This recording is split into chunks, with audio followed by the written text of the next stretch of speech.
So good evening, everyone. I was automatically using my cafeteria voice. All right. So good evening, everyone, and welcome to our October 17th Community Board 10 General Meeting. This evening, we are going to begin with the honor of the pledge, but first, I have the honor of introducing someone very special. Tonight's honor of the pledge will be given to Ms. Judith Grimaldi. Judith was appointed to Community Board 10 in April of 1994 and served the board until May of 2022. Throughout the years, she served on numerous committees, including the Traffic and Transportation Committee, the Nominating Committee, several times as chair, and as chair of the Senior Issues, Housing, Health, and Welfare Committee, where she brought many new and innovative ideas and programs to completion. Judith's accomplishments during her board tenure are way too long to list, but we should highlight her hard work and dedication as head of the Senior Issues, Housing, Health, and Welfare Committee, and having hookah added to the Smoke-Free Air Act. She also worked to develop partnerships between local schools and local food pantries to conduct monthly food drives, which surely helped to keep our food pantry stocked during some very difficult times. Perhaps her biggest accomplishment was the Bay Ridge Age-Friendly movement. Judy is a staunch advocate of seniors aging in their own homes, and she has worked tirelessly for improvements in Bay Ridge, even small changes that can make aging in place a smooth ride for local seniors. It has been an honor to have Judith as a board member for almost 30 years, and after all that time, who can blame her for stepping away?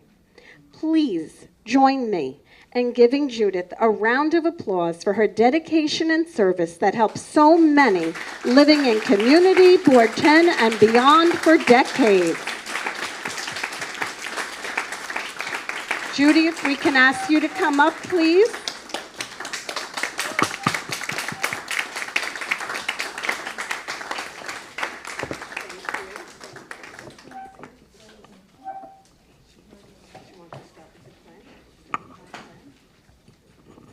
I pledge allegiance to the flag of the United States of America and to the republic for which it stands, one nation, under God, indivisible, with liberty and justice for all. Thank you. I just wanted to say thank you to my service on the community board. I came because the borough president appointed me and said, you're going to be our senior rep. And that was my mission, and I hope I met that mission of making sure the voice of the older adults in Bay Ridge and the greater community was heard. But I learned so much more. I learned more from being on the community. I learned zoning. I didn't know zoning. I had tutors in Steve Harrison and Joanne Seminara. I learned about how when you learned how to make a bill of law? Well, I did that with the community board's help, learning how to get the hookah regulations in. I learned about bed bugs and how to help landlords address the issue of bed bugs. So it taught me more than I think I brought, and it made me a better citizen. It made me a better neighbor, and it was a pleasure. I hope that, I was just talking to Peter Abate, and he says, are you make sure that your seat gets filled? And so I encourage you, if those of you who are sitting out there, that you think about it. It's a very rewarding experience. Yes, you do spend evenings here in rooms like this. Yes, you do sit at committee tables, but you can make a real difference in your community, and you can learn a lot. So if I could pass that on to you, I didn't just step down because I did my share. I stepped down because I wanted someone else to learn what I learned. So I offer that to you, and I hope that you'll have a good experience in doing it. And thank you very much for my experience. Bravo.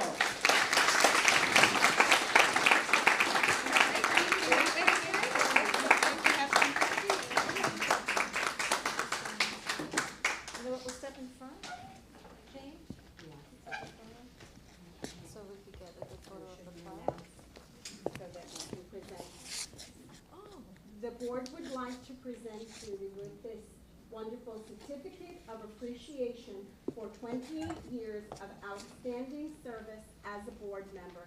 Please let's give her another round of applause.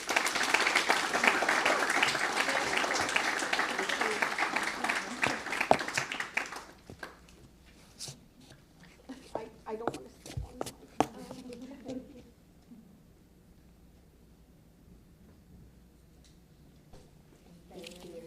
Thank you. Congratulations. Thank you. And thank you for all you've done for us.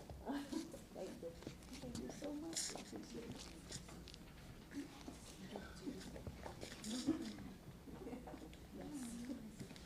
Okay. So for all you new members, remember, 27 years to go, okay? Thank you. Thank you for setting the bar so high. Thank you for your example, for your leadership, your dedication. It truly has been an inspiration for all of us who have had the honor and the privilege of working with you. Thank you.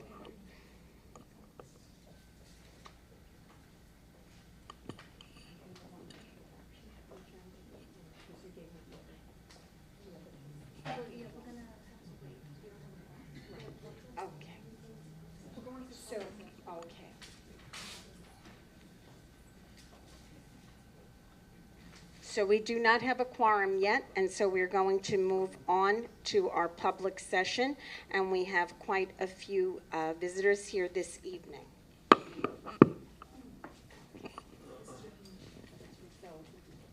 Just to recognize. And then we have, okay, got it. To start with that. We just wanted to take a moment to recognize the visitors that we have here this evening. State Senator Andrew Gennardis, Assembly Member Peter Abate,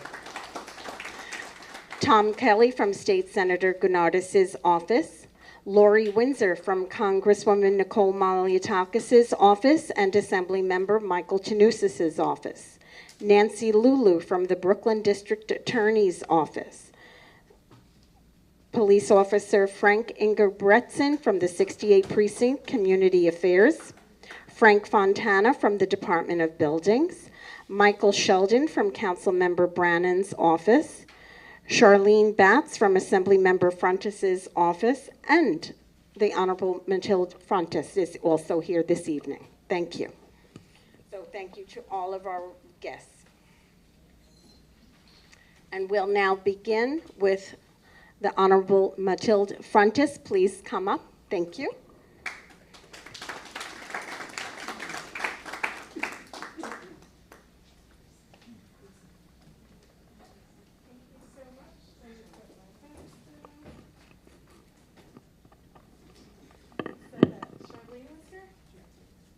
That's what I had on my list. Okay. Hi, everyone. No, I was... Oh, she's walking in now. I see her now. Good evening, everyone. It's really, really nice to see all of you. I missed last month's meeting, but we've been waiting for this for a long time. When was the last time we saw each other? Since before the pandemic. So how about just a round of applause? We're back in person, and that's very, very, very exciting. So I wanted just to give a few updates. I kind of ran here, so forgive me for being out of breath. Number one, how many of you know that our office is open in full swing? We're back, we're open. We were closed for 2 weeks, so I don't, no political comments tonight, but some people have been saying things that are not true. We were closed for 2 weeks because someone threw some bricks through our window. We were dealing with an emotionally disturbed person. You may have seen it in the newspaper. It was all very unfortunate, and we've been working behind the scenes to try to get support for this person who needs help. So during that time, we were advised to stay away until we could safeguard the offers, but we're back open, so please stop by if you need anything. The same day that we reopened, it's been very busy. People have been coming in for constituent services, for help with housing, for masks, for tests, so whatever you need, just come by and ask us. I want to make sure that people are following us on social media because there is a lot going on. This Thursday, we're doing a lunchtime conversation with the new Colonial Hospital, which has a new name, South Brooklyn Health. We're doing a Zoom, a sort of Facebook Live on postpartum depression. Yes. What was that? Okay, yeah, we're doing a conversation on postpartum depression because, as you know, there was a mother recently who, it's hard to really even say the words, but she drowned her 3 children because she was suffering from postpartum depression. So if you follow us and you're sort of in the know when you watch us, you'll see that we always have events going on. We're always having a mental health conversation, a workshop on this, something on financial literacy. So it's our pleasure to offer these programs. I want to make sure people know about it. Last but not least, be sure to sign up for our 6-point economic mobility plan, which is a tongue twister to say. It's a plan that we launched last year. There was a lot of, it was a big deal when we kicked off. 1 year later, we are so excited. We're going to have an event in November to report back to the community. We've been helping people, including families here in Bay Ridge, purchase their first home, helping people start their first business. It's literally a plan to help people make ends meet. It's called the 6-point economic mobility plan. So I'm really excited to talk about it. I want to make sure that you're following us. And I'm here if you have any questions. I'll stay in the back and if anyone wants to know what's going on. But this has also been a great funding year for AD 46. So we've done over $2 million to nonprofits in the community. Lots of nonprofits here in Bay Ridge, and it's our pleasure to support them. So I just want to make sure people know that we're here. Charlene Batts from our other offices here in the back. And if you have any questions, let us know. Thank you. Thank you so much. Thank you. Thank you. And next we have Assemblymember Peter Abate. Please welcome him.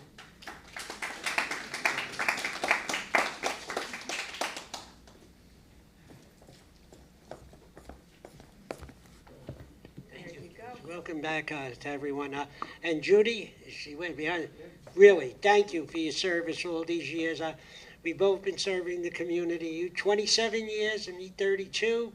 And I've been so many meetings with you. Again, thank you. And on behalf of the seniors particularly, thank you very much. I mean, you've done a great thing. And as my grandmother said to me when I first got elected, there's 2 people we have to take care of. Says the senior citizens, because they made this country such a great place, and the young people, because that's our future.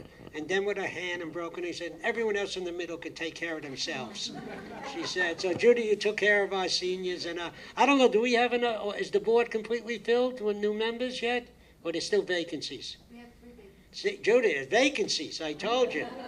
There are vacancies. But again, it's great to be back in the community. And I have to tell you, over the summer, it was a hectic summer, and Josephine and the staff in the office, Dorothy in the office, have worked great with my office, really. Thank you for the service you provide to our community. You do great work. It was busy. Some of the major complaints were city complaints. One is the garbage, which we talk about almost once a week, what we can do. And I have people out now. It's an election year, so we have people ringing doorbells and all. The biggest complaint we're getting is motor scooters and electric bikes.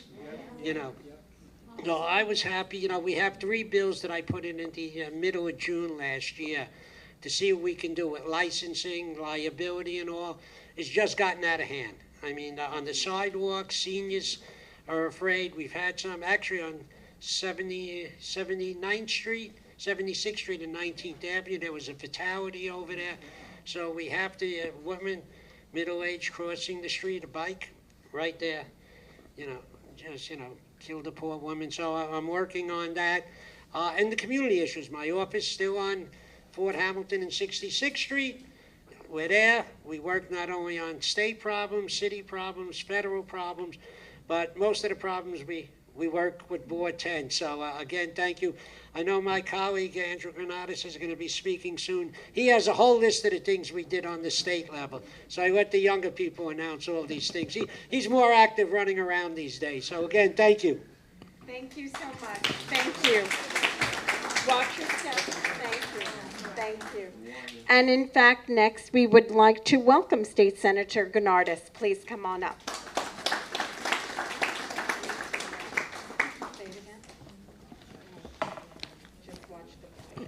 Okay. Peter put the pressure on. Good evening, everyone. Hope everyone is doing well. I'm sorry I couldn't be here in September, which I usually try to make, but I'm glad to join you this evening. I do have a bit of a list here I'll get through as quickly as possible, but first, I think we should just take the clip of Judy's speech and send that to every single community board. Send that to the borough president's office when they do their community board recruitment. Judy, you captured the essence of what makes being in the community board so meaningful and so special. I say that as someone who served on the board, who worked at Borough Hall, helping to fill boards, and now working with the board this way. You captured everything about it. So thank you for your words, and thank you for your incredible service to this community. Couple of quick events I want to share with you all before I dive into some other stuff. So this coming Saturday, we have our shredding event at St. Anselm's parking lot.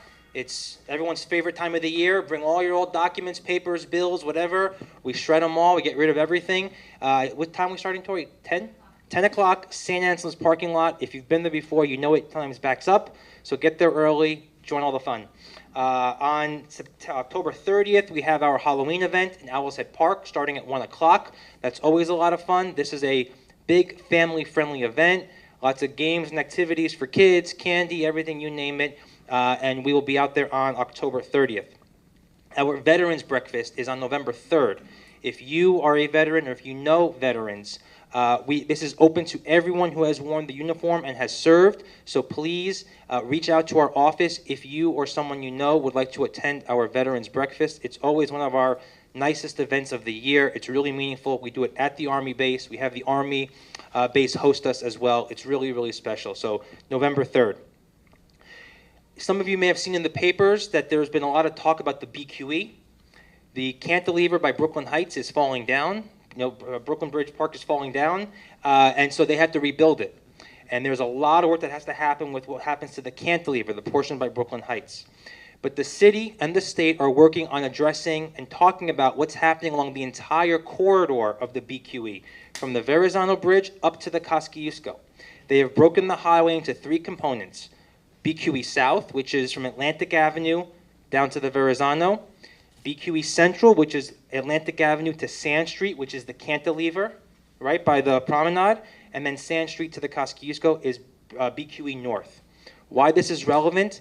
The city is doing a bunch of community engagement sessions, both virtual and in person, for each of those sections of the highway to solicit community feedback about issues with the highway and what we think the future of that highway can be. We are not immune from the ills of the BQE and the Gowanus, especially through this neighborhood, going all the way through Sunset Park, Red Hook, all the way throughout the rest of the corridor. So I urge everyone that cares or has concerns about the BQE, especially down here in this community, to join one of the two meetings. The virtual meeting, and we'll send this out as well to the community board, is November 3rd. You just log in. There'll be a presentation. There'll be community feedback, solicitations, etc.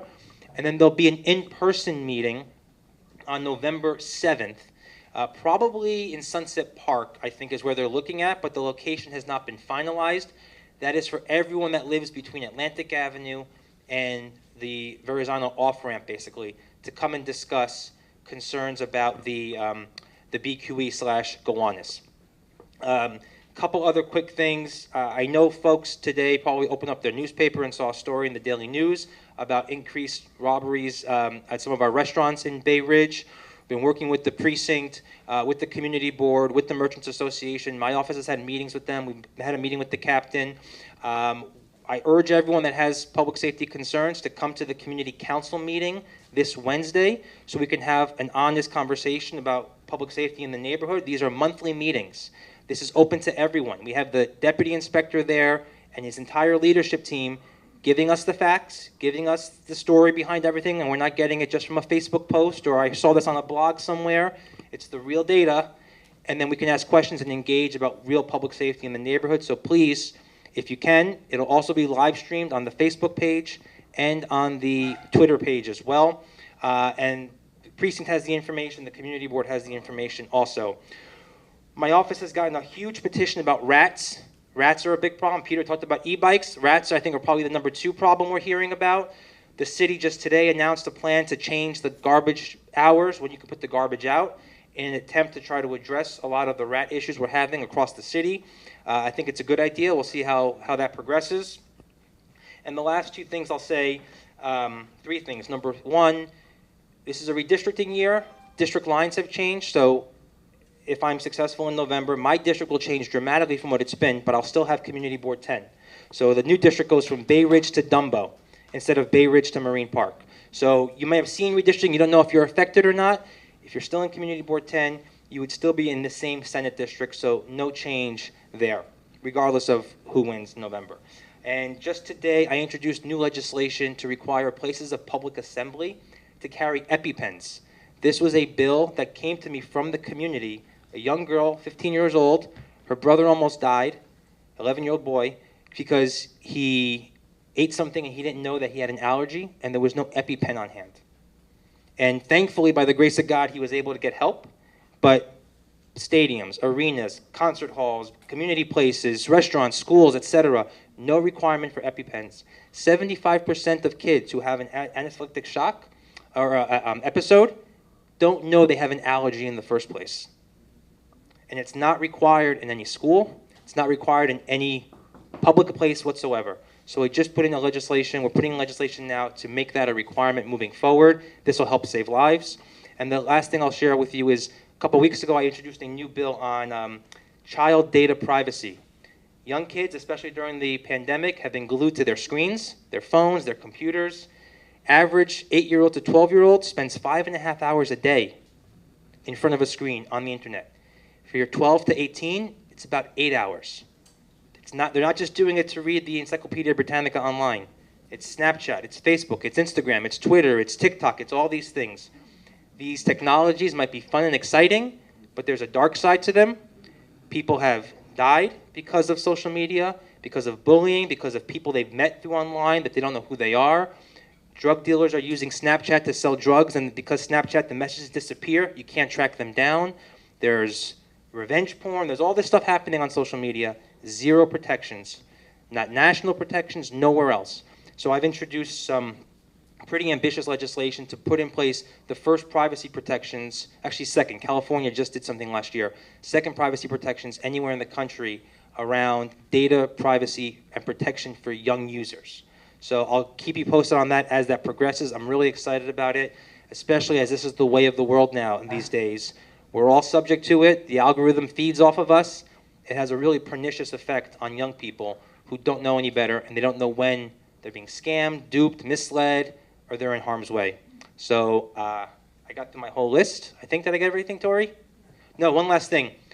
We are collecting resources for the migrants that are here, that are coming into New York City. Forget about your politics, whether they should be here or not. Set that aside for a second. I've met with many of them that have come to Brooklyn. These are families. These are young kids. They haven't eaten in days. They're being put on buses and shipped up to New York. Right, wrong, left, right, black, white, whatever. These people are hungry. They have no clothes. They have nothing. Whatever they have on their backs. They walk through 2,000 miles through the jungle to get to this country in search of a better life. So Good Shepherd Church on 4th Avenue and 75th Street is providing services to a lot of the migrants that are being housed in southern Brooklyn. And my office is collecting Metro cards, used cell phones. We're collecting clothes, especially men's clothing. We're collecting sanitary materials. We're collecting food as well, and socks. So times are tough. I know everyone's feeling the pinch a little bit. If you have a little extra, or you know folks that have a little extra, please reach out to our office, and we're collecting resources for them. And that's it. Thank you so much. Yeah, maybe we could just kind of bring it closer. Okay. Okay, excellent. Excellent. Thank you so much. Next, we will welcome Jessica Callow from Brooklyn Borough President Reynoso's office. Please welcome her.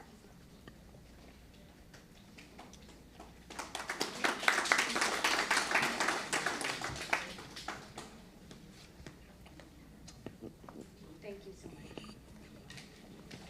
Hello, everyone. I'm Jessica. I'm from the Borough President's office. I don't want to keep everybody, but I just have to announce that we have the Polish event this week.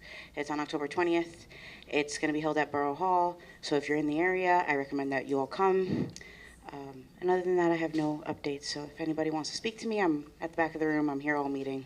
Thank you very much. Thank you so much. Next, we will welcome Nancy Lulu from Brooklyn DA Eric Gonzalez's office. Please come up.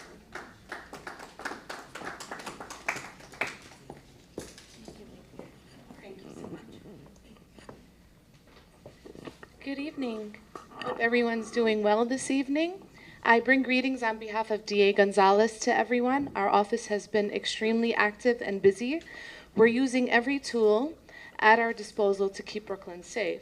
Just a couple of announcements. October is Domestic Violence Awareness Month. Someone you care about is likely experiencing domestic violence, whether you know about it or not. So there's help always available around the clock. At the Brooklyn DA's office, we have a domestic violence hotline, and the number there is 718-250-3300. We also have the Brooklyn Family Justice Center at 718-250-5113, and also NYC 24/7 Domestic Violence Hotline at 1-800-621-HOPE. At the DA's office, we're always looking to collaborate and partnership with organizations. So if anyone is interested in collaborating with our office, please reach out to us. And also to visit the Brooklyn DA's website to learn at brooklynda.org to learn more about the Brooklyn DA's work, resources, recent press releases, and upcoming events.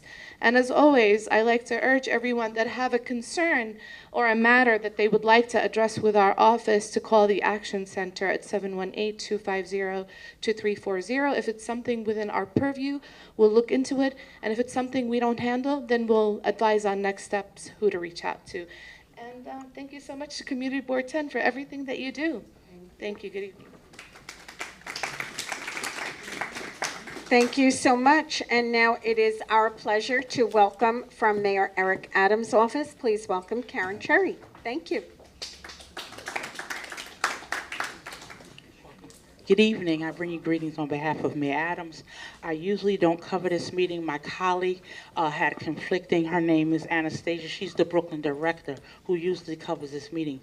But my name is Karen Cherry, as she says, and I'm a senior liaison in the CAU unit as well, and I cover seniors for the city of New York. So I travel all boroughs on behalf of seniors. So if you need to see me with any type of senior issues now that I'm here, I can leave my information as well. So I'm out here to listen and bring back the report. Thank you so much, and congratulations on the young lady I came in who served.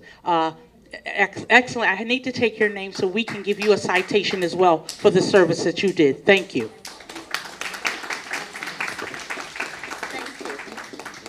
Thank you so much. And next we will welcome Frank Fontana from the New York City Department of Buildings.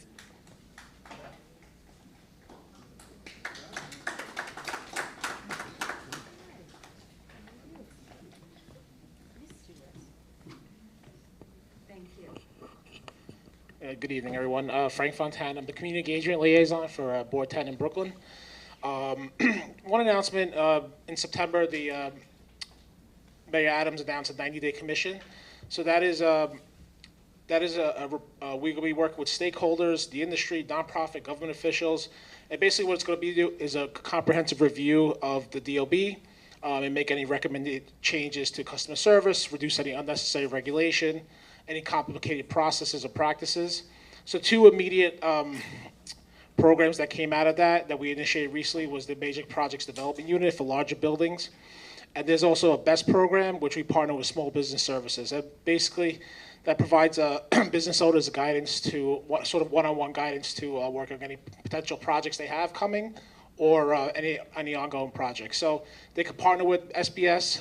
We can kind of guide them through the permitting process, whatever information they need to because the mayor is a big supporter of small businesses, so we created this program to help promote growth in small business services. Then lastly, in the back on the table, I left two flyers. One is the Homeowners Relief Program that applies to 1 and 2 family homes. So if you are a 1 and 2 family home, you've received, essentially now instead of receiving a violation, you will receive a warning letter, and after 60 days, if that's not corrected, that will turn into a violation with penalties. And secondly is the buildings after hours. So the buildings department is open every Tuesday night from 4 p.m. to 7 p.m. Any property owner, business owner, tenant can visit the buildings department if they're looking for any kind of information on projects, building information. They can speak to any one of our staff. Thank you.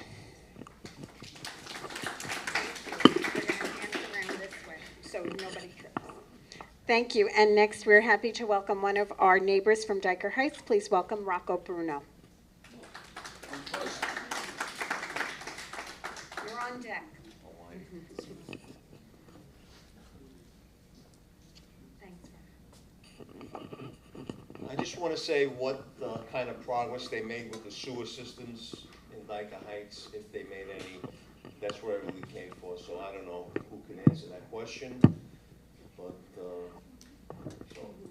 I saw a lot of trucks there. I saw a lot of trucks on 10th Avenue, and I just want to know if there was any progress being made before we get a new storm.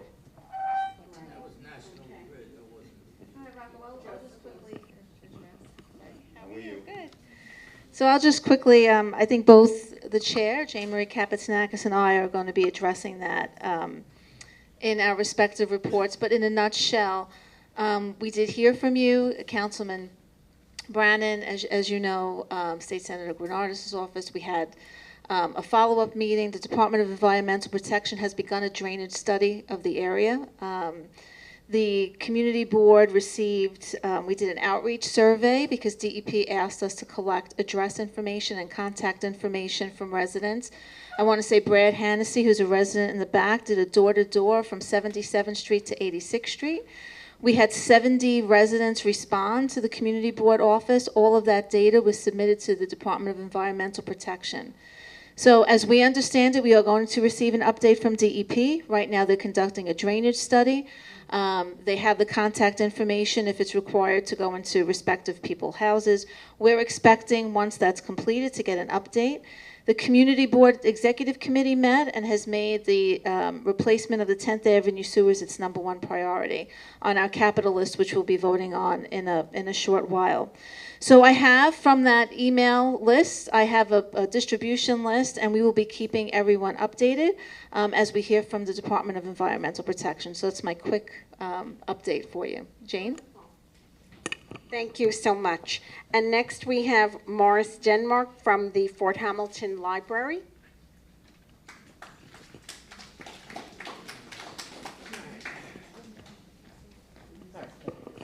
Thank you so much. Good evening.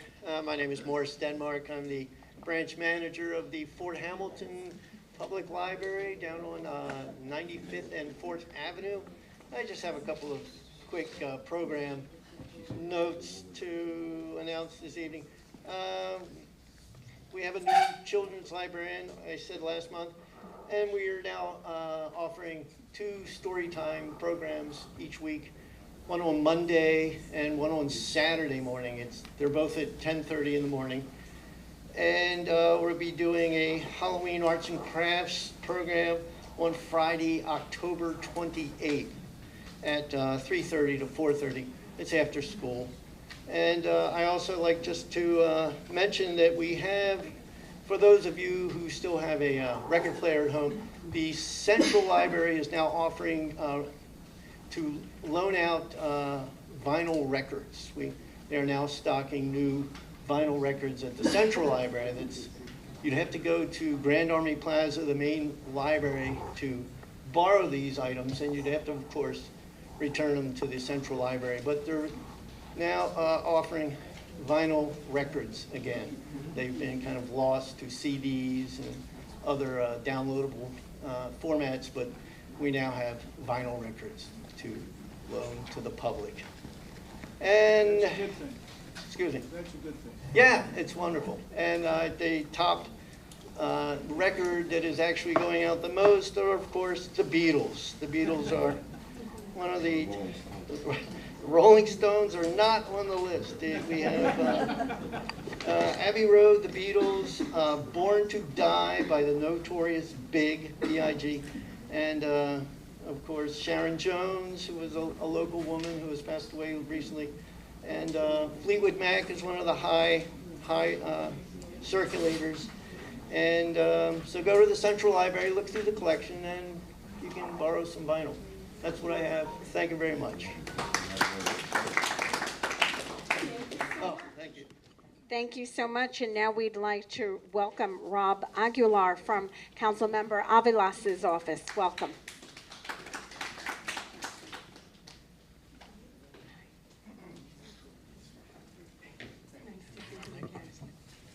Good evening, everyone.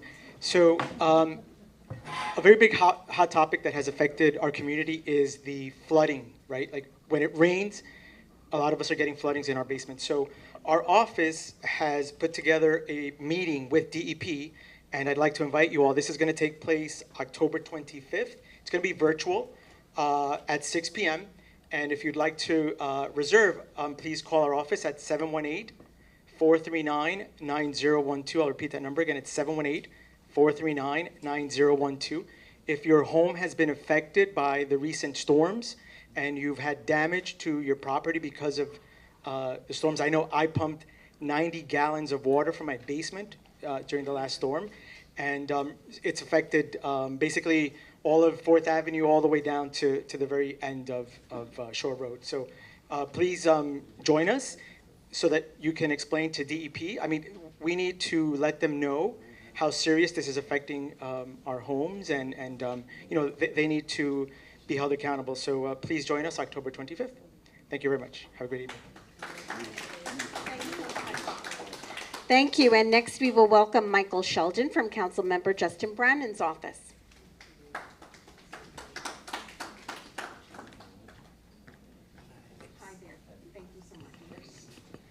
Hi everyone, Michael here from Councilman Brandon's office. It's really, really good to see you all again. Just to start on a personal note, it's been a long time for me.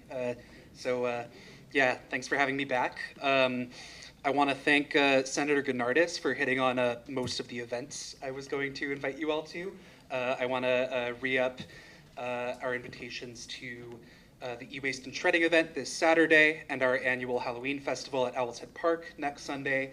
I do have one more event to invite you all to, which is this Sunday at 74th Street and 4th Avenue. We're holding a street renaming ceremony for Arthur Lowe, who was a patrolman who passed away in the line of duty 100 years ago this past summer. Attempting to intervene in a burglary. He was shot and killed.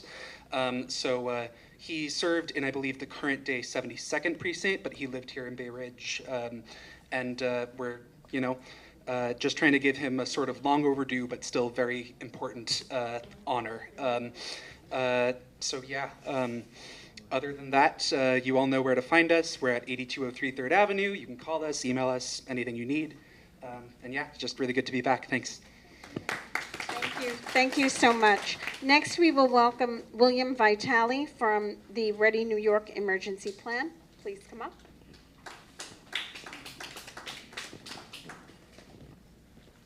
Thank you.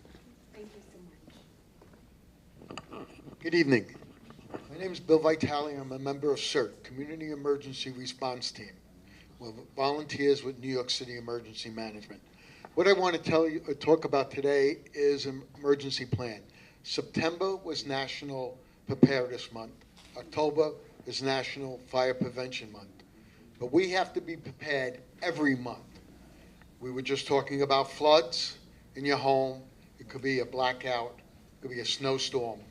It could be a fire in your neighborhood. Any type of man-made or national disaster. We have these free booklets in the back. Please take them home. How to make a plan for your family to be safe. If you have to leave your house, have to get out of your neighborhood, look at the booklets. It tells you how to make a plan, what to put into it, and make a go bag. You've heard that term over the years, what to go into your go bag. Thank you very much. Thank you. Thank you. Next, we will welcome Victoria Hoffmo to speak about zoning.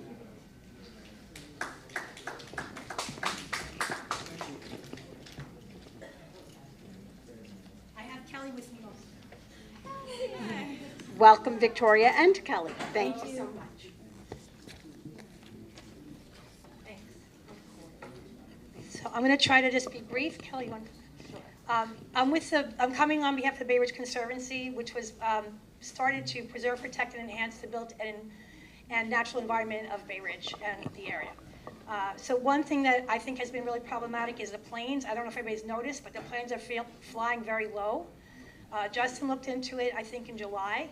Supposedly there has been no more routes done, but I can hear the planes, I know, from Ridge, 3rd, 4th, and 5th, sometimes both sides of the buildings.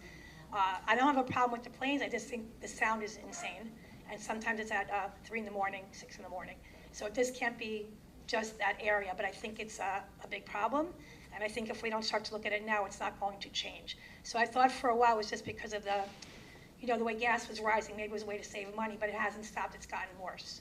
So that's just something I would like, if possible, for the environmental committee to take on, because I think, noise is a huge problem in general. That's the first thing. And then the other thing was just to talk about the zoning that we did such a long time ago, and for so many years. We were encouraged to do the contextual zoning, and I don't think it's really served us that well. We were able with Gentilly to keep the Bay Ridge Special District, only a small thing of it, but it gives us a tool to keep fighting, to try to use that for our community, to try to change the zoning. So Kelly and I are going to start working together on some of the projects that have been kind of laid low. Kelly has extensive information with landmarks, and she says there's a big change in what's happening there. And we're also working on a scenic byway for Shore Road, so if you can just get letters of support for these things, we would really appreciate that. Thank you, Victoria. I'm Kelly Carroll. Nice to see everyone in person. I was the community organizer for Doctors Row, and I also worked very closely with Guardians of the Guardian regarding the Angel Guardian home, including working with Board 10 on the changes to it when it became a yeshiva. So very quickly, if people are interested in historic preservation in Bay Ridge, there have been a lot of teardowns. On my walks, I noticed a lot of houses disappearing. If this is something that interests you, please reach out to us. We were thinking that some low-hanging fruit might be public school buildings, precincts, firehouses, things like that, as well as maybe some small cul-de-sac blocks. We're not here, we're not landmarks, we can't designate anything, but if people are interested in learning more, that is a conversation that we can have. Thank you. I just want to add one thing. This is just an idea for a strategy. It doesn't mean it's going to work, but one thought we had was, can we take the contextual zoning and actually give it some kind of identity, definition, something like that? Either that or try to work through our Bay Ridge Special District to try to expand it to go back to what we had before at least. And I think it's fair to say also, we don't think anything's really being enforced very well, right? Is that a fair statement to make? It's hard to tell like what the law actually is, how much green space. So that's really problematic because we were told that if we did the contextual zoning, we would have better enforcement. We were told there would be no curb cuts. We were told a lot of things that have not occurred. And I feel very strongly, the city keeps feeding us this line that we need inclusionary housing. That has been a disaster for the city. It hasn't made affordable housing. I think the speculation that's happening in all our communities, especially here, is causing a huge problem, raising our real estate taxes and in turn rents. And yet people that are doing some of these illegal conversions, et cetera, are not paying their taxes for those things, nor do they have proper egress. So I would propose, I would say, that Bay Ridge is one of the only neighborhoods in the whole of New York City that still has, it's economically diverse, it works, and it's a very fine balance to keep it going that way. And I think it's something we have to hold on to strongly. So I am totally against the thought that, oh, we have preservation, so it's good. No, we have a variety of housing stock for a reason. It's made us very stable, and we need to hold on to that. Thank you.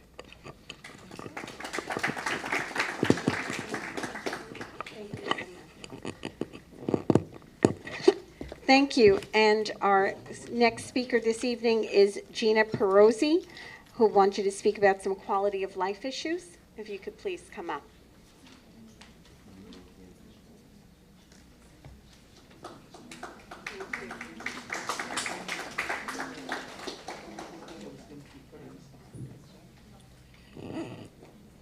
Good evening, everyone. My name is Gina Perosi.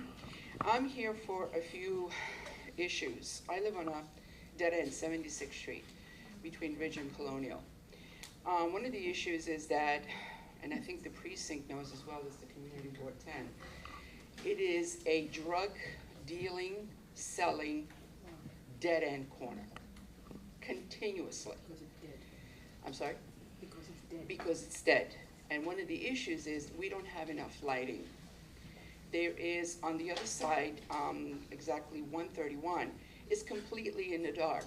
And now with the tree leaves and so on and so forth, it's completely, completely dead. I get up in the middle of the night, whatever, and I tend to look outside of the window, and there are, how can I say, very luxurious cars that are black and black tinted, and they're not doing good things, let's put it that way, okay? The smell of pot is just inconceivable, but that's besides the point. But there is a lot of handing down of drugs and so on and so forth. So I would like to put a request for better lighting on that particular corner. I mean, a huge light in that corner. That's one. The other issue is the sewage. We had a massive problem last year. It was, I think, in February, one of the snowstorms, and one of the Conedison, one of the Conedison covers have, please excuse my vocabulary, popped open, and there was a major fire at 3 o'clock in the morning. And that was due, from what Conedison said and the fire department, because of the icing of the water, and because the drainage, which is just a few feet away, right at the U of the dead end, doesn't drain well. So there was a job, an excellent job done, 2020, I would like to say, between the Community Board 10, a number of agencies and offices, a fantastic job. But obviously, you know, leaves and garbage and people just dump things there. It's been filling up. So we need some assistance with that. And then again, the drug problem on that corner. I don't know how else we can address it, but the police department, I think they're trying, but I don't know, but we need something. So first of all, Police Officer Ingebretson is in the back. I'm sure he took lots of notes. I saw him writing. And I just want to share that the 76th Street, Step Street, we've worked on a number of issues there in recent time, as Gina mentioned. It is number 11 on our capital priority list. We will add the request for, we can add in that section of our priorities added lighting. And aside from that, we will contact DOT directly on that request. So I just wanted to make that note to our chair that that is on our priority list, but specifically we will add lighting. Drainage has been a tremendous problem at 76th Street on the Step Street. 74th Street was made a green street a number of years ago. It was a capital project. It was beautified. It looks great. The same has not happened for 76th Street. DOT disagrees with us. We agree with we disagree with DOT. When it has made some of the local Facebook pages during heavy rains because it actually looks like a waterfall in the district and people's homes are being flooded. So it is a priority for us, and we will, Gina, we will reach out to DOT once again and DEP on that location. Thank you. You're welcome. Jane? Thank you. Thank you so much, and that will conclude our public session. Because we took things out of order, we are now going back to have an adoption of the agenda. Do we have a motion to adopt the agenda? And I see it is seconded. Diane and Tracy. All in favor? Thank you. Next, we need a motion for the adoption of the minutes. We have a motion here. It's seconded. I see over here. Okay. Thank you. All in favor? Thank you. All right, thank you so much. And then we will move on for our public hearing about the capital and expense budget priorities. So for our board members, these are your blue and yellow papers that you picked up this evening. So, say it again. We have more up front. If anyone needed, there are more up front. Okay.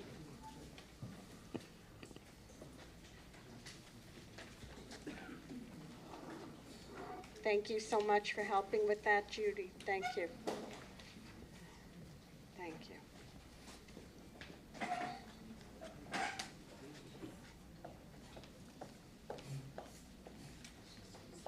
Thank you so much.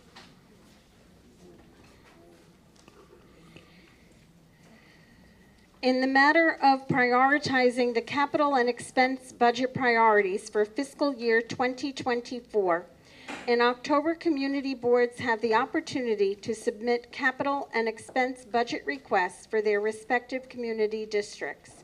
Every year, we review and submit a list of budget priorities to the Mayor's Office of Management and Budget, OMB.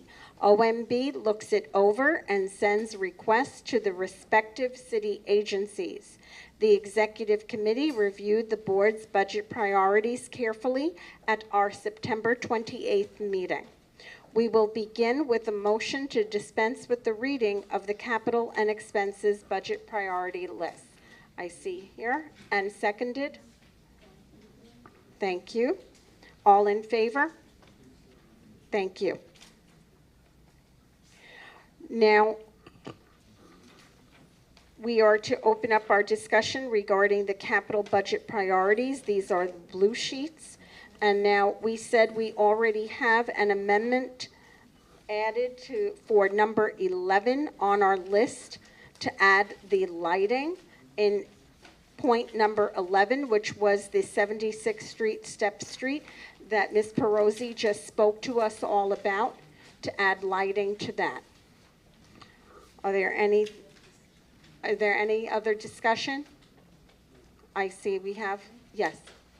It's a small point, but number 10, if we could change the category to reconstruct or upgrade a park or amenity, so that it's not just about lighting. Yes. Okay, I made that change. Thank you, Henry. Thank you. Was there any other point from our board members? Okay, seeing none, we are going to call for a motion to adopt the fiscal year 2024 capital budget priorities as recommended by the Executive Committee and amended on those 2 points mentioned this evening. Do we have a motion? There we go. Okay, double Barbara. So we have our motion. It is seconded. All in favor? Thank you. Next, we will turn to the expense budget priorities for fiscal year 2024. These are the yellow sheets. Note that the Executive Committee reviewed this list, and now we will open up discussion. Do we have any discussion points on the yellow list? Yes, Steve. On number 11, request address illegal conversions and uses of buildings. I don't think it's clear there that what seems to be talking about residential, but I think it should say both residential and commercial buildings. Okay, I'll make that change. Thank you. Anything else? Okay. Seeing none, we are going to then call for a motion to adopt the fiscal year 2024 expense budget priorities as recommended by the Executive Committee, including the amendment to number 11. We have a motion, seconded. All in favor? Thank you. All right, thank you so much. One recusal. I'm sorry, I apologize. I saw so many hands. I'm sorry. All right, we have one recusal. Thank you. All right, and now we call for a motion to close the public hearing. Thank you, and seconded. Thank you. All in favor? Thank you. All right. Now we're on to the chair's report. All right. So good evening to you all, and yes, happy October. As I look back on our meeting last month, I am reminded of the quote attributed to anthropologist Margaret Mead, who said, "Never underestimate the power of a small group of committed people to change the world." At our September board meeting, we witnessed the power of a small group of people from Dyker Heights who are asking the city for a change. Over 30 people came together to tell their story and support one another. They wanted to share with the board members present and community on Zoom to tell us of their problems and experiences dealing with the sewer backups and flooding inside their homes along 10th Avenue.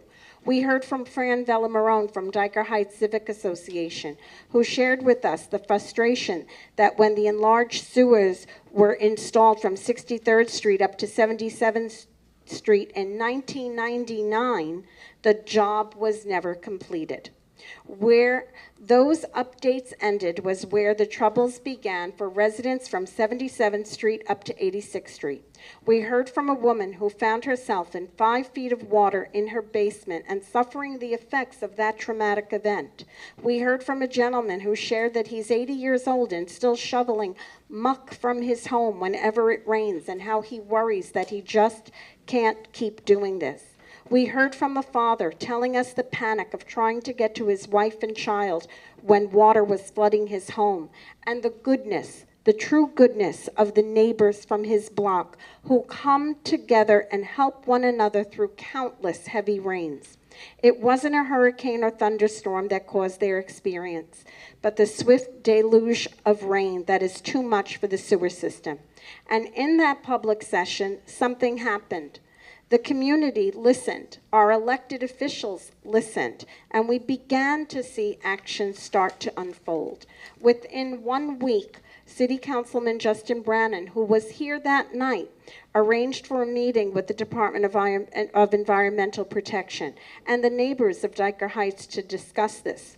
The news crews came to Dyker Heights, and this time, it wasn't for the holiday lights. Do we have water? Oh, may we ask for order? There is some sound of other voices. Thank you so much. If I could ask you those in the back. Thank you. Thank you. And DEP is taking steps to address this. The DEP, as Josephine mentioned before, has now asked Community Board 10 to help compile a list of impacted residents along 10th Avenue, as well as surrounding blocks, to be included in a drainage study. Our Community Board newsletter included a link to this important survey. If there are any neighbors here tonight or watching on Zoom, we want your voice to be included in this survey. The wheels are starting to turn. A community meeting, our public session, neighbors speaking, more neighbors and elected officials listening, outreach, a study, and an improvement will be coming to address the needs of our residents. The rain may be causing the problems on 10th Avenue, but it was the residents who created a lightning bolt in terms of igniting change for a city project. This is civics involvement in action. This is the power of our public session.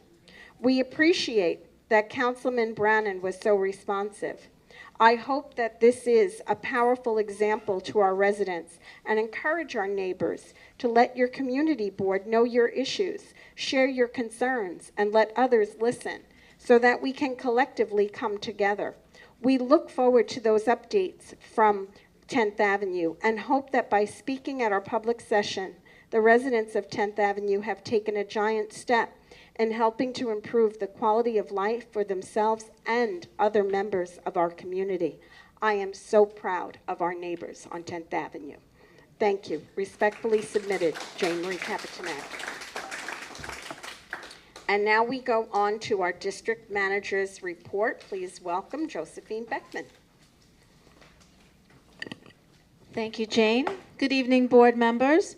So the district office staff has been very busy this month preparing for the fiscal year 24 budget and upcoming district needs statement. Over the past month, I attended several budget consultation meetings with agencies of the City of New York to discuss overall budgetary needs presented and discussed at the executive meeting, which we voted on tonight.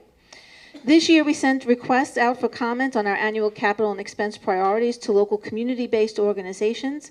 We also posted to our social media accounts and our e-newsletter, and I'm happy to report that we received an enormous response from over 70 residents. Most requests were related to concerns about sewer backups throughout the district. The overwhelming number, of course, were from 10th Avenue, Dyker Heights residents. In addition, we received several requests seeking refurbishment of New York City Park's comfort stations at Shore Road at 79th Street, J.J. Carty Park, Dyker Beach Park at Bay 8th Street, Millennium Playground, and Shore Road Park at 101st Street, all of which were added on tonight's capital priorities. Due to the number of calls about sewer infrastructure impacted certainly by recent cloudburst rain events and an aging infrastructure, a resiliency concerns has moved to the top of Community Board 10's issue that will be included prominently in the upcoming district needs statement for fiscal year 2024. Additionally, several parents reached out to the office concerned that school crossing guards at two notable locations, Ovington Avenue and 7th Avenue, as well as 65th Street and 12th Avenue, were not replaced, along with 6 other posts due to vacancies in the police department of school crossing guards. They are having a difficulty hiring for impacted schools, and these numbers are citywide. At budget consultations, we learned that in the borough of Brooklyn, there is a vacancy of 279 school crossing guards, 141 in Brooklyn South precincts, and 138 in Brooklyn North precincts. We are being asked to spread the word from the Department of Sanitation as we approach leaf season. The Environmental Committee will be reporting later, but I wanted to share with all of our board members and residents to pitch in and help. This is leaf collection season, so please sweep and rake leaves and bag them. We were granted and given several cases of those paper bags to collect the leaves. I think we had 5 cases, and we have about 3 left, so they're pretty much going. We put the notice out in our newsletter. So if anyone, please spread the word. Curbside collection of leaves in Community Board 10 will happen on Sunday, November 20th, and on Sunday, December 4th. Information of that will be in our e-newsletter. I have some more announcements. The 68th precinct, as was mentioned earlier by Senator Granardis, is taking place this Wednesday at the it's at the Bay Ridge Towers, 260 65th Street at 7 p.m. The October 28th Communications and Public Relations Committee will be setting up in front of the Community Board 10 District Office at 5 p.m. to distribute informational materials during the last Fun on 5th DOT Open Street event, which promises to be a wonderful fall festival featuring a trunk or treat event, which they're trying for the first time. And we are putting some packets together for distribution, so if there are any board members that want to join in or stop by, please do. I have some good news to share that the greenest block of Brooklyn winners include 2 Bay Ridge locations this year. One is Ridge Boulevard and in 4th place, which was in 4th place, and Bay Ridge Parkway was given honorable mention. So looking ahead, the November calendar is shaping up with lots of important matters for community review, including the Zoning and Land Use Committee's review of a BSA application for new senior housing building proposed to be constructed in the parking lot of 9000 Shore Road. This will be an in-person public hearing, and the community board, once you receive your November schedule, I just want to make note of it. While it's going to be a matter for review of the Zoning and Land Use Committee, it's going to be a public hearing, so open certainly for any board member who has an interest. Our environmental committee will be looking at a snow plan and a presentation by Narrows Botanic Gardens on their monarch butterfly and some other environmental projects that they have before them. And the Traffic and Transportation Committee will be meeting on 2 different topics in November and December, but I just wanted to say that Senator Granardis had mentioned the BQE cantilever. Those meeting dates were emailed. I'll make sure I email them separately to you again today, but DOT will be coming to Community Board 10's December Traffic and Transportation Committee to provide board members with a update on that project and public hearings as they will be progressing on that important project. Will certainly impact all communities that live along the corridor of the BQE. We will once again be collecting food in loving memory of our late Community Board 10 member Helen Sokolowski, a staunch advocate who was a dedicated volunteer. She was passionate about food insecurity right here at home in our community. And she spoke often about the importance of collecting food for local families. So at next month's meeting, we will be having a can collection or dry foods, and also St. Vincent de Paul Society will be here to collect them. So if you'd like to donate some food, please bring some cans along next week. And the last thing, which I didn't include initially on my in my report, but Senator Granardis mentioned redistricting.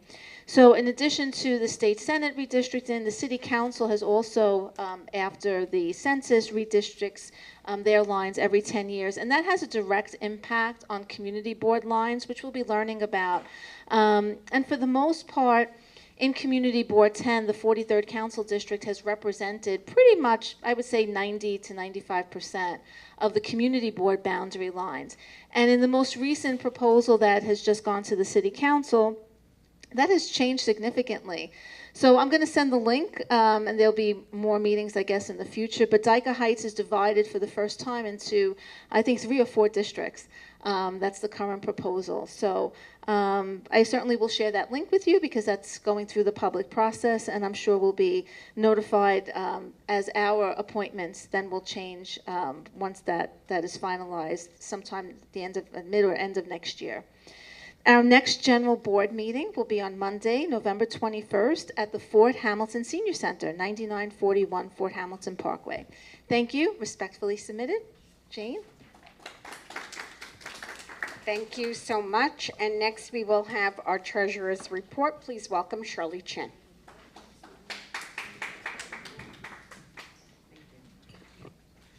Good evening, everyone. Community Board 10 Treasurer's Report as of September 30, 2022. Total personal services, which is $57,615. Total other than personal services, which is $1,241.68, leaving an encumbered budget balance of $208,734.32. Thank you. Thank you so much. And next, we will have our Parks Committee reports. And because Bay Ridge is so green, we have 2 reports and we have 2 presenters. So please welcome first Diane Granardis for the update on the Parks capital projects. Thank you, Jane. Good evening, everyone. Happy October. This report is a bit long, so my apologies in advance. The Parks Committee met via Zoom on Tuesday, September 20th, 2022 at 7 p.m. The members present constituted a quorum, although this meeting was for informational purposes only. We were joined by J. Marie Kapitanakis, Dorothy Caruccio, and the following members of the New York City Parks Department: James Morris, Christopher Clay, who is the Parks Manager for CB10, and Davey Ives. The meeting was also live streamed on YouTube. Mr. Ives presented a status report on all the capital projects currently in process in Community Board 10.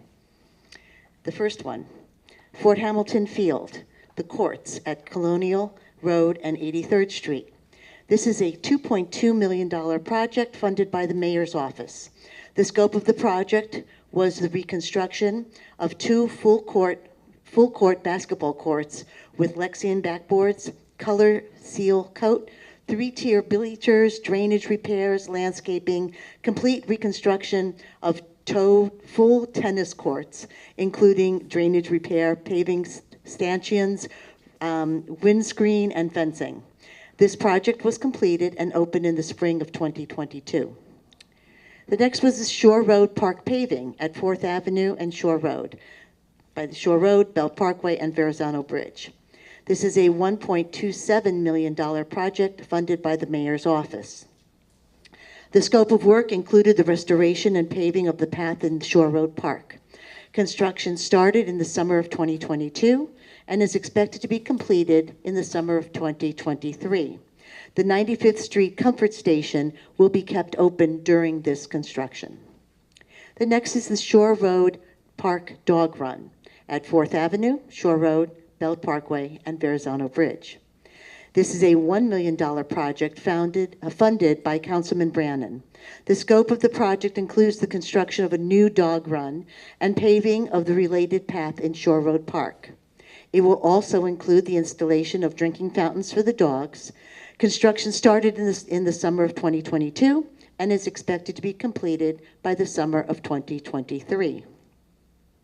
The next is Russell Peterson Playground on Colonial Road between 83rd and 85th Street.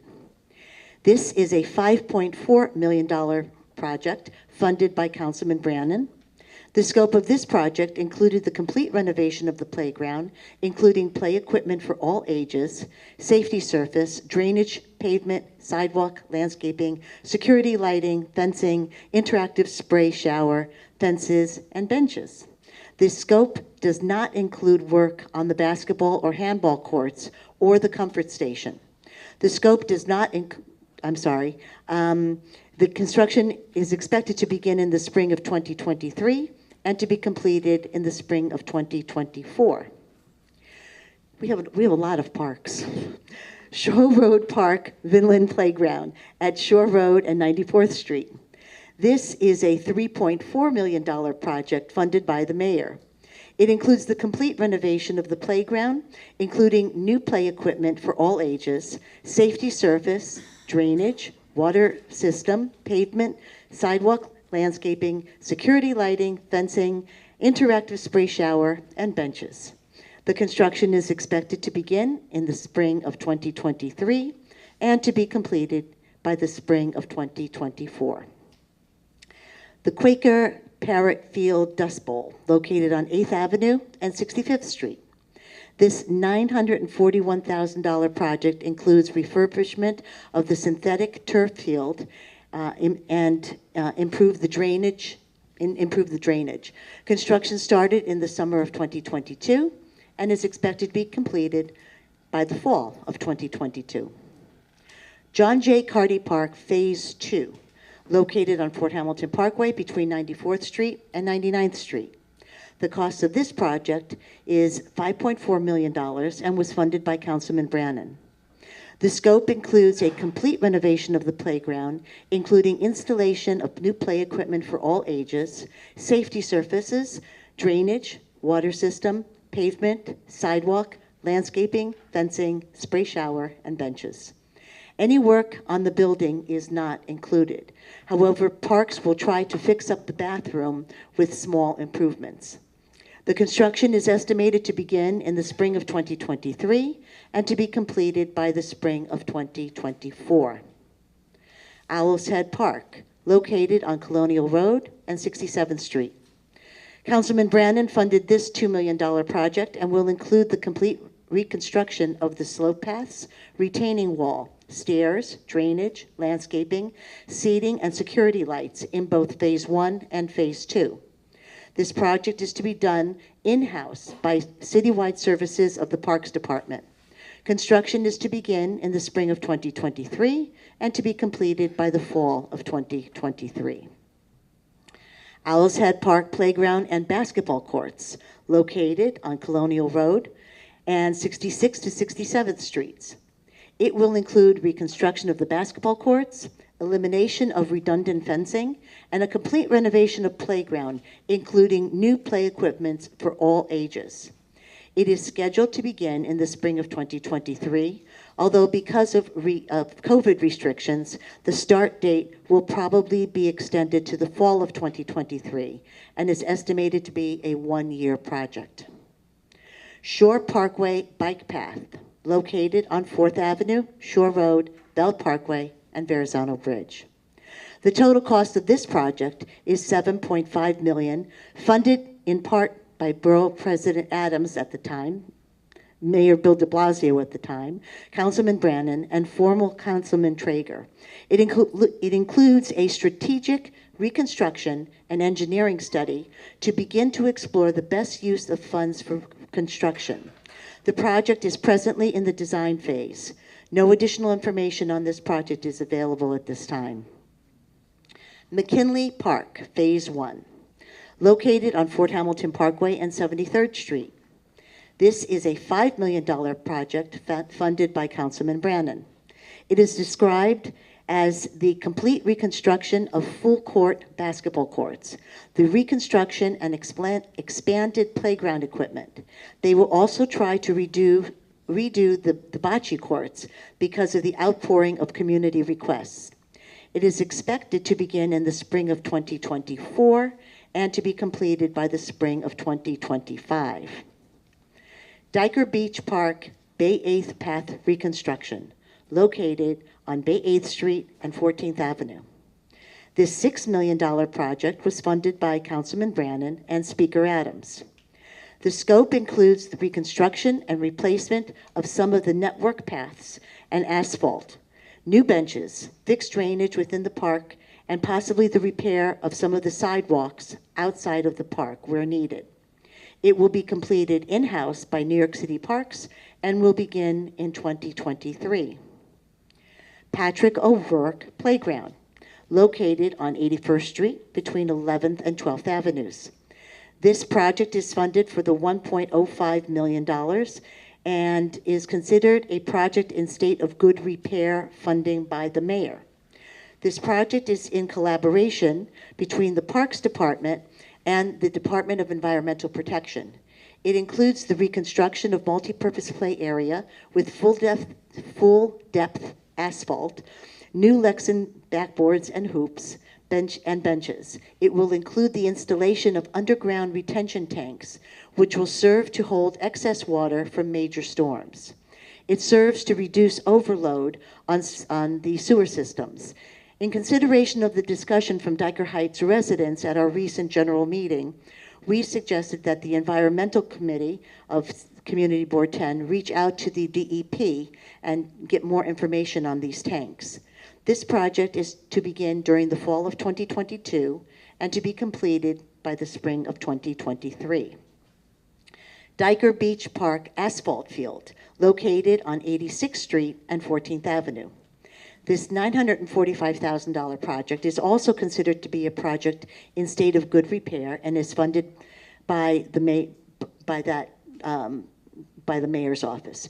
It is scheduled to begin in the fall of 2022 and to be completed in the spring of 2023. Mr. Ives went on to describe some capital project needs within our community. John Paul Jones Park, located on 101st Street and Shore Parkway. The scope includes the reconstruction of paths and benches throughout the park. The projected cost is $2 million. Dyker Beach Park at Bay 8th Street, located on Bay 8th Street between Polly Place, Cropsey Avenue, and Shore Parkway. This would be Phase 3 and Phase 4 on this site. Phase 3 calls for the complete reconstruction of 4 handball courts, the demolition of 2 new skate areas, reconstruction 3 full court basketball courts, fencing, bottle filler drinking fountains, seating, benches, and sidewalks. The projected cost of this phase is $6 million.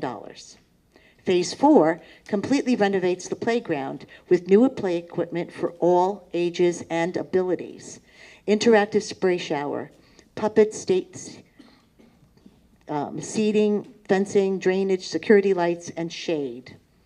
Cost projection of this project is $6 million. Total projected cost for both phases is $12 million. Shore Road Park, 95th Street ball fields, located on Shore Road and 95th Street. There are 2 possibilities for this parcel. The first includes the reconstruction of natural turf ball fields, including new drainage, new sod, new clay, shaded dugouts, new fencing, new bleachers that allow safe sight lines, a flagpole, bottle filler, accessible fountains, clay storage, and grooming equipment storage, new perimeter pavement, drainage, and benches also included. The dugouts would be replaced. The projected cost for this could possibly be $10 million. A more expensive possibility, projected to cost $16 million, is the same amenities as above, but to convert the field to synthetic turf. Russell Peterson Playground, located on Colonial Road from 83rd to 85th Street. This project will reconstruct the handball and basketball courts on the southern side of the site, including new sport coating, Lexan backboards, fencing, and seating areas. Drainage would be upgraded, and the projected cost is $2 million. If the work on the comfort station were to be included, it would add an additional $4 million to the project. Dyker Beach Park, located at 14th Avenue and 86th Street.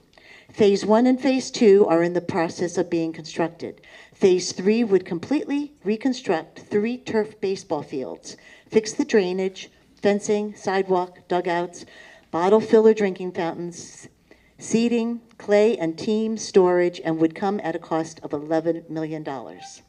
Phase 4 would convert 2-part synthetic fields back to natural turf, or would eliminate clay and make a multi-purpose all-synthetic turf baseball/soccer field. Projected cost would be $12 million. Phase 5 would completely reconstruct the playground for all ages and abilities. It would also replace backboards and basketball hoops. It could also include the installation of underground retention tanks. All this would come at a projected cost of $6 million. Total projected cost for the 3 phases would be $30 million. Shore Road Park at 101st Street Comfort Station, located at 101st Street and Shore Road. Phase 1 would demolish the existing building, stairways, and irregular pavement. It would create an accessible shaded view platform with benches at grade with sidewalk. It would restore hillside with landscape and erosion control that establishes and reserves waterfront views. The cost for this work is projected at $10 million. Phase 2 would construct a new accessible comfort station for the southern end of the park with all required utilities. The cost of this phase is projected at $6 million. Shore Road Park sidewalk. All along Shore Road and the Belt Parkway, we were provided with a schedule of various segments along Shore Road and the cost to resurface the sidewalks for each of the segments. The total projected cost of the entire project would be $13 million.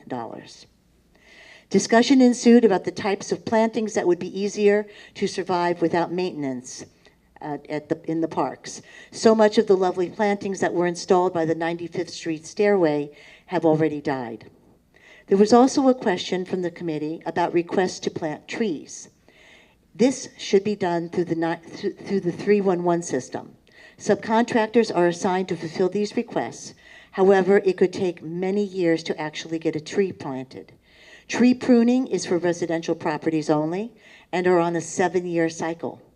If a homeowner needs to have a tree pruned, they should do it privately and submit the receipt to the controller for reimbursement. This is what the Parks Department said.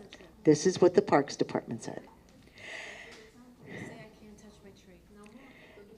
There being no other business to discuss, the meeting was adjourned at 8:30 p.m. So respectfully submitted, Diane Gennardis. Thank you for your attention.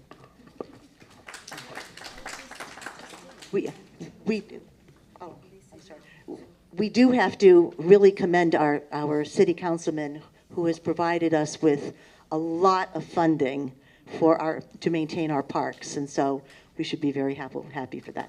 Thank you. Thank you so much. Thank you so much, Diane. And yes, these are the things that make our neighborhood so beautiful. And thank you for all that information. Next, we will continue with a review of Parks Department requests for proposals for the renovation, operation, and maintenance of the Dyker Beach Golf Course.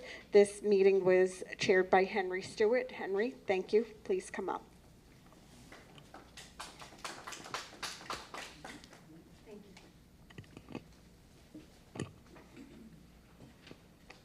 Hey everybody.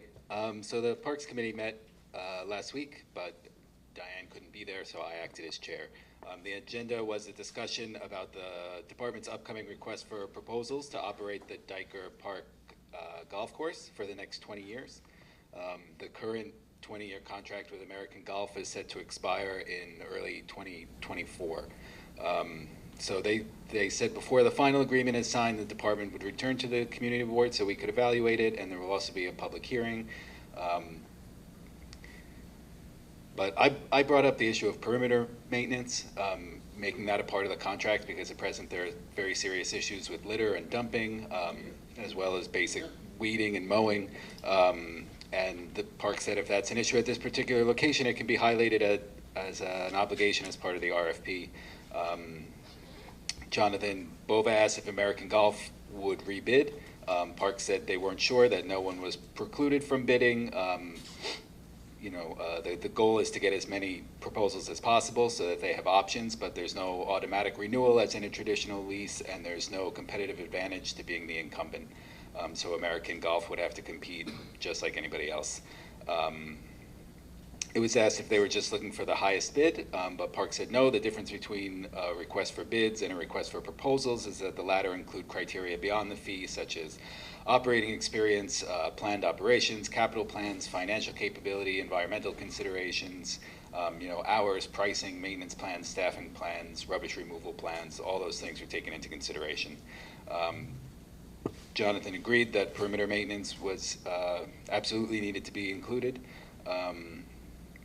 Park said they weren't positive that the perimeter was the responsibility of the concessionaire, but that they would have to check the maps. They also said, dumping around golf course perimeters is not unique to Dyker. It's difficult to catch repeat offenders, and operators' expertise is running a golf course and not waste management, but that as part of the privilege to operate a business on city parkland, perimeter maintenance is an obligation. Terry Brennan asked if this contract covers the kitchens.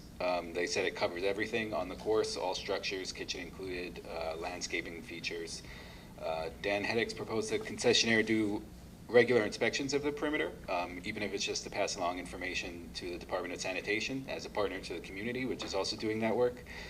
Dan said there's also a lot of issues with rats, especially in the last few years, and that the community would value the department taking into consideration the proposal's pest control plans.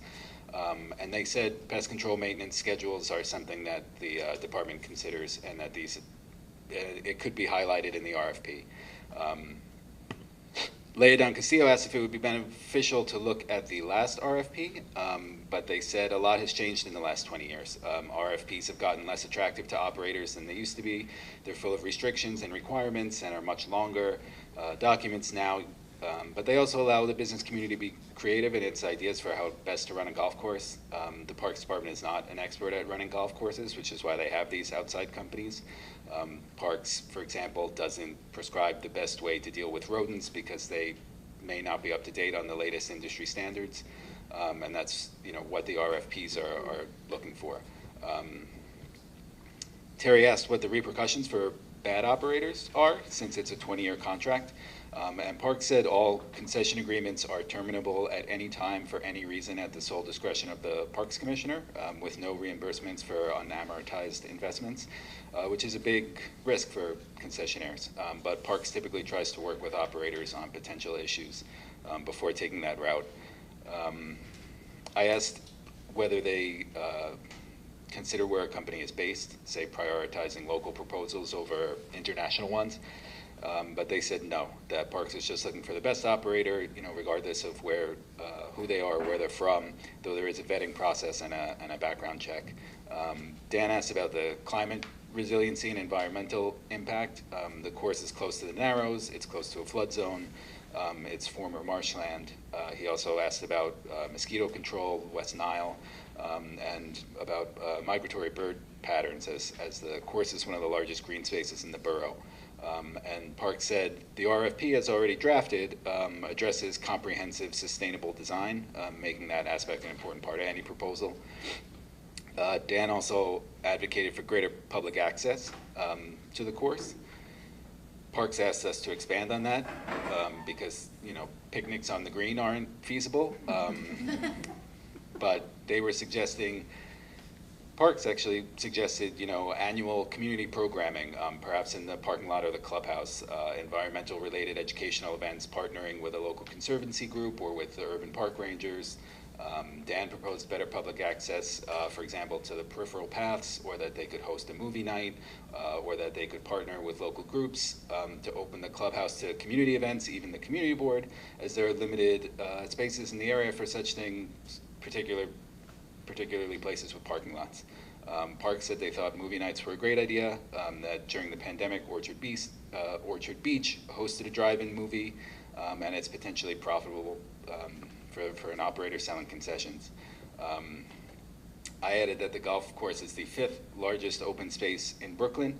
It's a fun fact, you could fit Shore Road, Owl's Head Park, Cannonball Park, Leif Erikson Park, J.J. Carty Park, McKinley Park, John Allen Payne Park, the Fort Hamilton High School Athletic Field, Russell Peterson Playground, and Dan Ross Playground all into the golf course, and still have room for about 10 more McKinley Parks.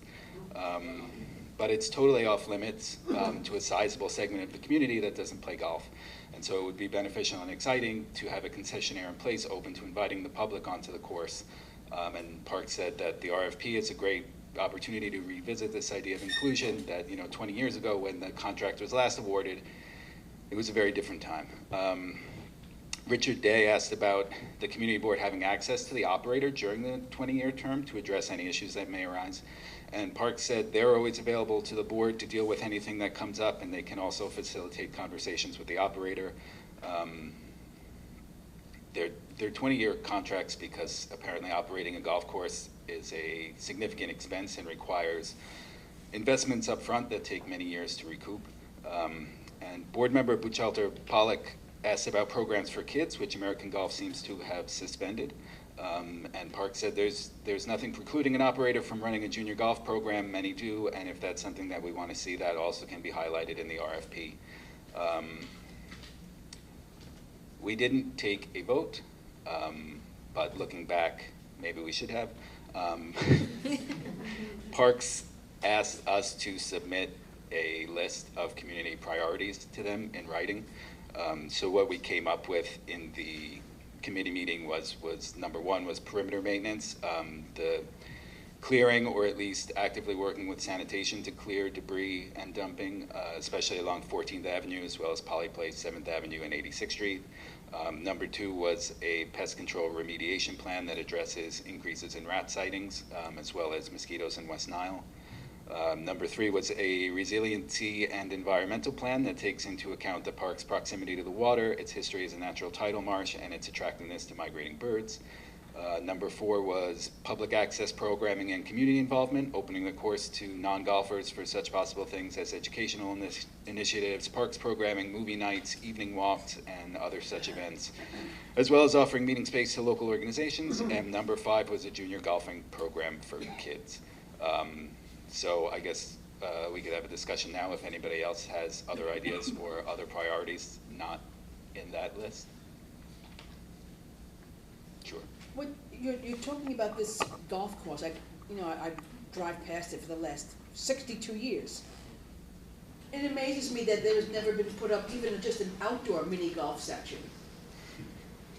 I mean, that would attract the children and families to come there. And then that would encourage them to move on to golfing. Well, they have the junior golf. Yes. They used to have junior golf course. Right. Junior golf is not a family kind of event. Right. No, I agree with that. Right. Yeah. That's just like you're looking for something that is going to attract families to come. Miniature golf.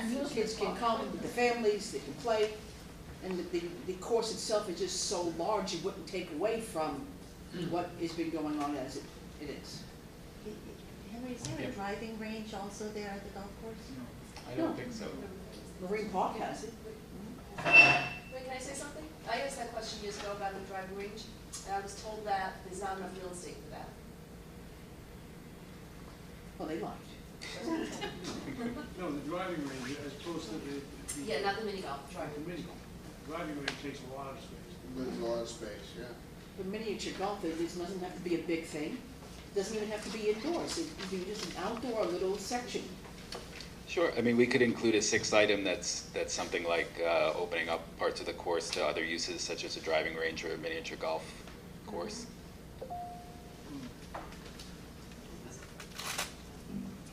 Yeah. I just want to add too about the perimeter maintenance. I mean, with what we're talking about the flooding in Dyker Heights that's been happening, keeping that safe is also important. We're keeping that clean is also an important aspect of flood prevention because that green space is very important for absorption of rainwater and stuff. So, to keep the garbage and litter out of there should be a priority. Absolutely. Yeah, we can tinker with the wording to make that point. Yeah. Was there a sense that they thought it was realistic to have the public on the course for recreational activities? I mean, The Parks Department seemed to think, yes, that they did think it was realistic? that they could encourage in the RFPs for businesses to be creative about ways to invite people onto the course. And even if it's just the clubhouse or the parking lot, or, it doesn't necessarily mean just opening, up the course every day. But that's, the idea is that encouraging businesses to be creative about that and, awarding points for doing so. I also think that asking for mini golf, mini golf is basically an amusement park activity, not a sports activity. It happens to be named golf, it has nothing to do with golf. So I don't know if requesting such things as mini golf dilutes our list of suggestions. Yeah, well, I don't know that it dilutes it, and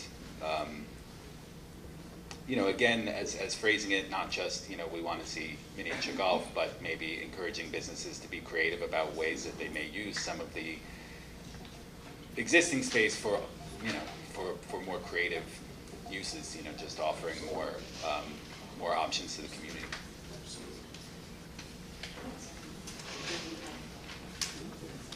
Yeah. Just a small point, playing on the course for many times, I believe it's 10th Avenue where the Nathans used to be.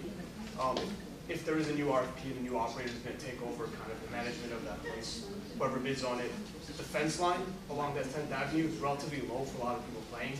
So from a safety perspective, I don't know if, increasing in height, providing a better meshing to prevent golf balls landing in the street and damaging cars, because typically it's on the player's responsibility ultimately, because they deflect the liability to the player.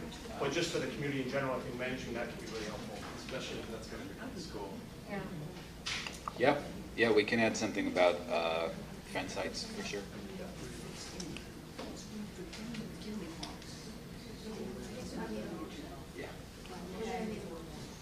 Okay, so now we have those points that Henry has mentioned to be added, and we will need a motion to adopt the recommendations And a letter to the Parks Department. and a letter to the Parks Department. I'll make a motion. I see there, we have it seconded, Barbara.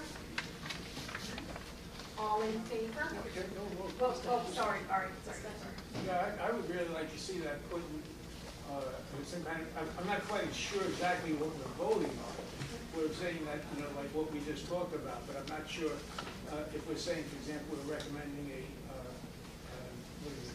mini golf as opposed to a driving range, as opposed to people walking on the course, maybe on off hours. No, wait a minute. I mean, particularly during the winter or something like that, type of thing. I mean, I just think it needs a little bit more fleshing out than what we're talking about right here, just to say we're going to go along with it. I don't know what it is. Okay. So maybe Henry Well, will do those five. Yeah, so it would be a letter to the Parks Department saying that our priorities with a new operator at the golf course would be to work in something about perimeter maintenance, making sure that they're clearing debris, or at least working with the Department of Sanitation to do so. It would be a strong pest control remediation plan that addresses increases in rat sightings as well as mosquitoes in West Nile. It would be a resiliency and environmental plan that takes into account the park's proximity to the water, its history as a natural tide marsh, and its attractiveness to migrating birds. It would be about public access, programming, and community involvement. It would be about a junior golfing program for kids. It would be about re-examining fence heights to ensure safety, especially along what I think is 7th Avenue, as well as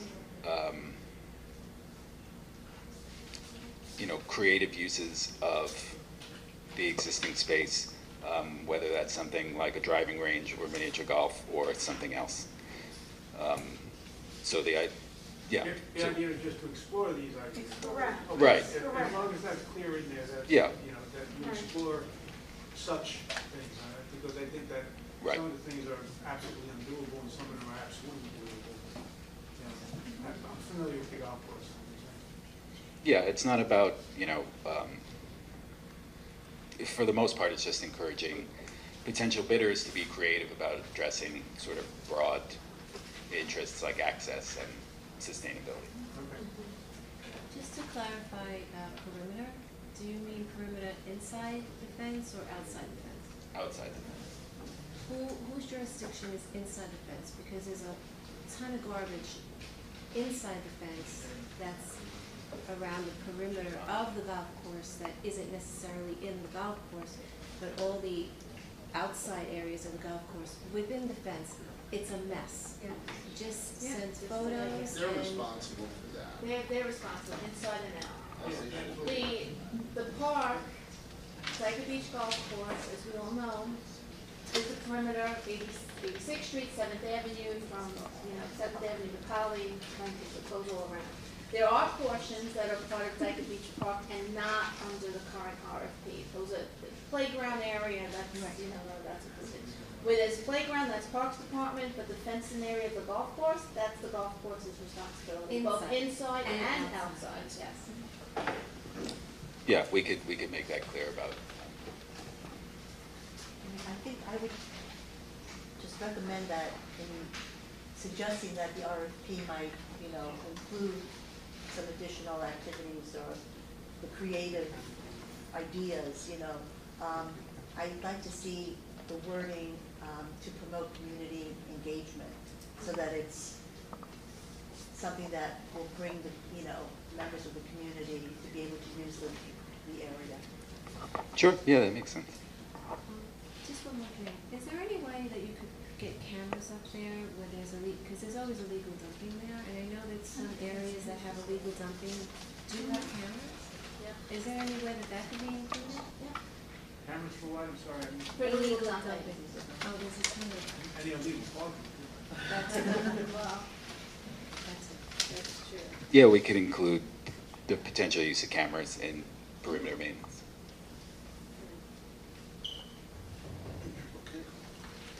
Now we can vote. So now we're able to take our vote.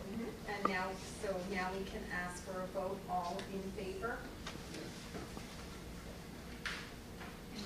Any opposed? Any abstentions or recusals? One recusal, which is it. Thank you. Who did that we'd like them to get back to us on these two? Yeah, they said they would, but we will. Thank you. Thank you so much. Yeah. Thank you for both of our Parks Committee reports this evening. Next, we will move on to the Environmental Committee. Please welcome Tracy Brinton.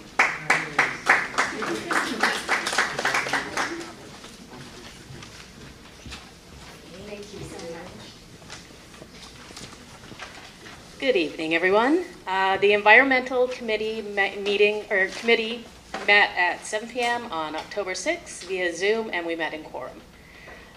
We met to review presentations given by the Bay Ridge Environmental Group, excuse me, a volunteer group of current and former Bay Ridge residents who engage in advocacy and volunteer work to advance sustainability, environmental justice, and climate change solutions in our community and elsewhere.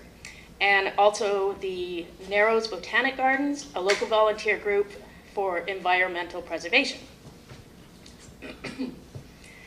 Our CB10 board member, Daniel Lowe, gave a presentation on Bay Ridge Environmental Group.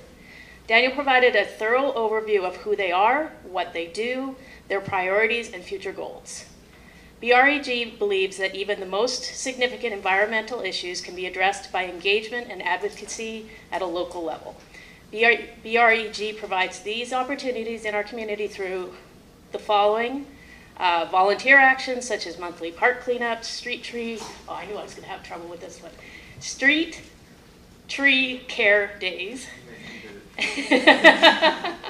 and canvassing for compost curbside pickup.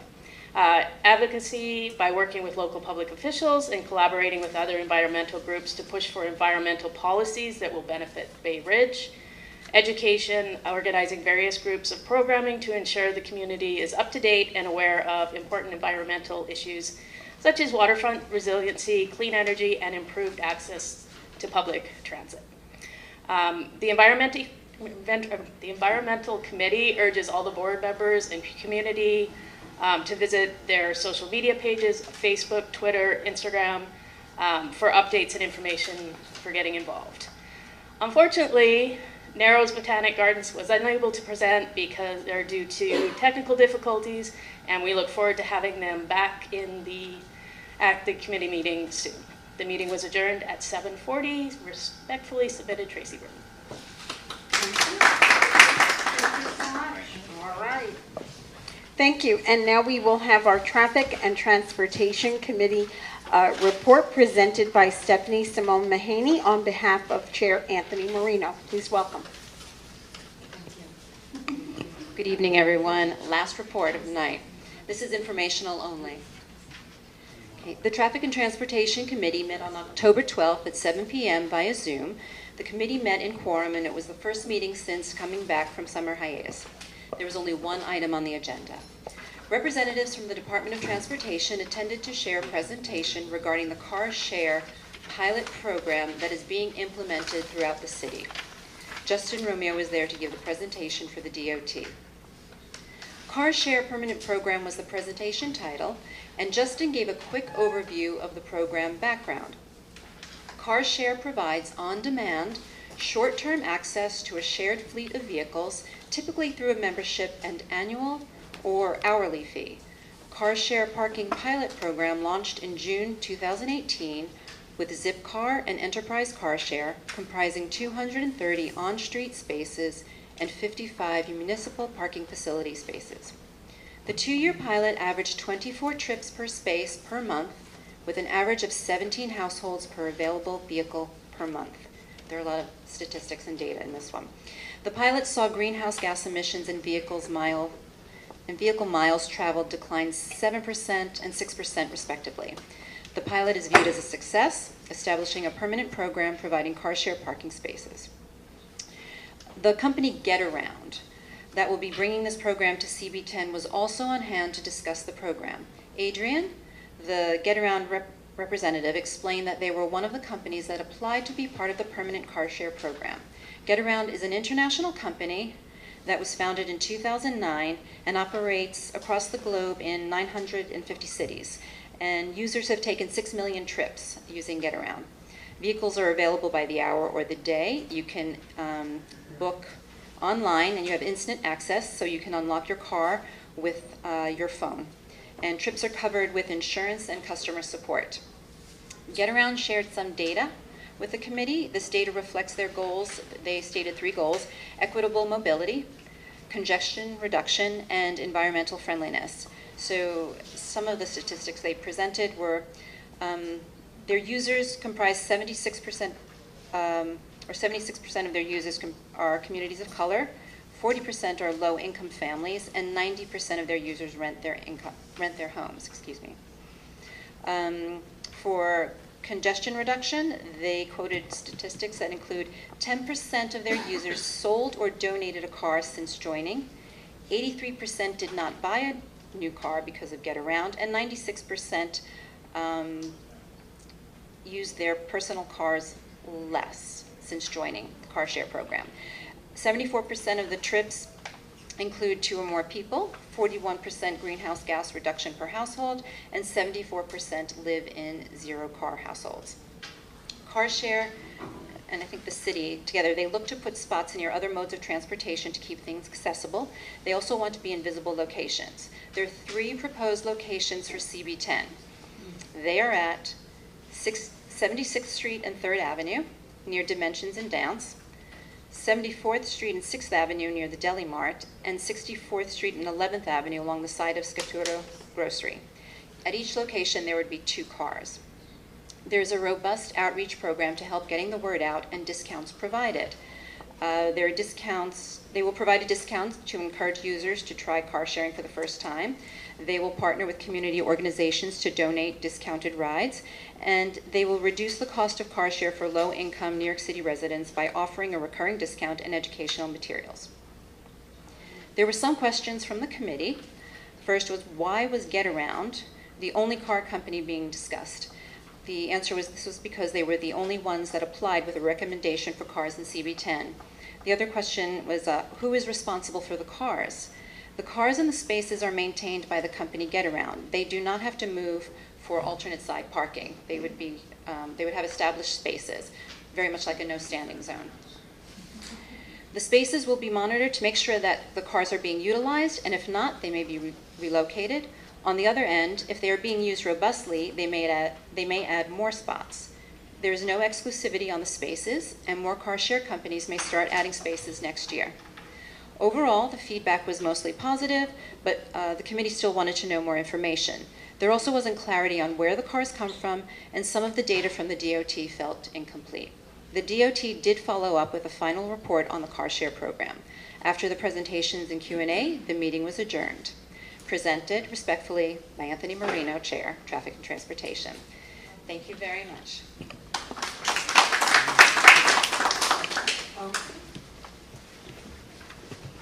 Thank you. Thank you so much. And next we have, is there any old business for our agenda this evening? Seeing none, is there any new business for our agenda this evening? Seeing none, it is time for your favorite motion of the night. May we have a motion to adjourn? And seconded, all in favor. Thank you so much. See you next month. Thank you. Thank you.